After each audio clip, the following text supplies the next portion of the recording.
So now maybe a little interlude on what's known as fallibilism. And fallibilism is just the idea that we are fallible, that we make mistakes. And that's important because it's an important scientific value, fallibilism. It's the idea that our scientific knowledge is always improving.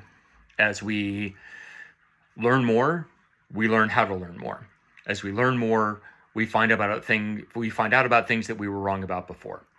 As we get telescopes and see moons around Jupiter, we get clearer reasons for thinking that the whole universe does not revolve around the Earth, and we change our minds.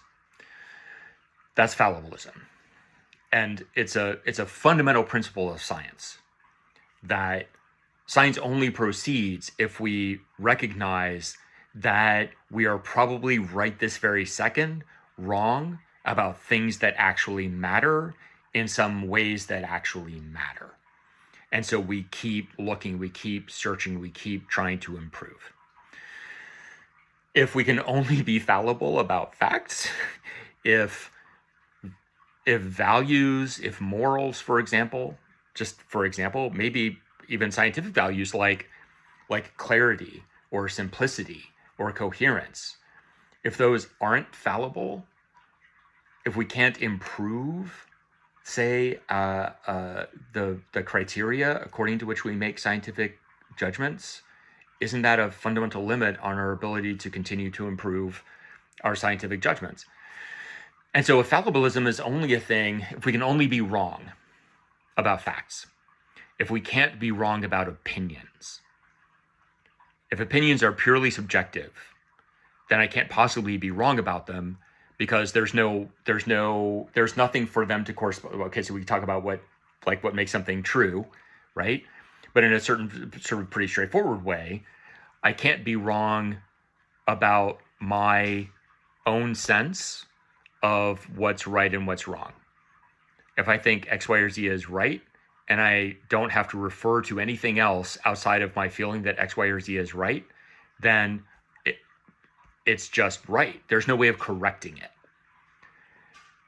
So if values are purely subjective, if values are purely opinions that only come from inside me and do not relate in any meaningful way to anything else, then there is no way of improving them.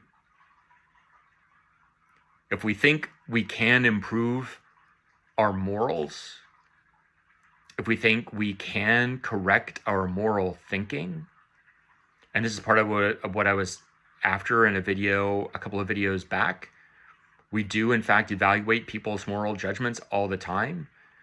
How do we evaluate them? Do we evaluate them purely subjectively? So it's just that I think they're wrong? What does that even mean? Like, who cares? who cares if you think I'm wrong? Unless you can do something to stop me. But if values, including moral values, apart from other kinds of values like aesthetic values or epistemological values, what counts as knowledge, for example. But here we're talking about moral values, or is probably the thing that this is the biggest problem here. If moral values are purely subjective, then there's no way of improving them because there's no way that I can be wrong. There's no way of telling me I'm wrong. There's no way of me thinking I'm wrong. How then do I change my mind? And I imagine we can think of some ways that in fact happens, but I would be willing to bet a lot of money that most, if not all, of those developments in our moral thinking, those changes in our moral thinking, are related to facts in one way or another. Some experiences that we have, some recognitions that some acknowledgments that ways that we were thinking were wrong, in a way that's not simply subjective, but a way that's objective, that we should change our minds about what's right or wrong because X is the case, not just because we feel differently. So fallibilism is a really important value because it informs both scientific improvement and advancement, and it informs, in fact, it makes possible both scientific advancement and moral progress. And you don't have to be you don't have to believe in the ideology of progress that human beings are always making progress, in order to think that progress is only possible if we're able to do this. And that if we're able to do this, it's possible for us to make progress.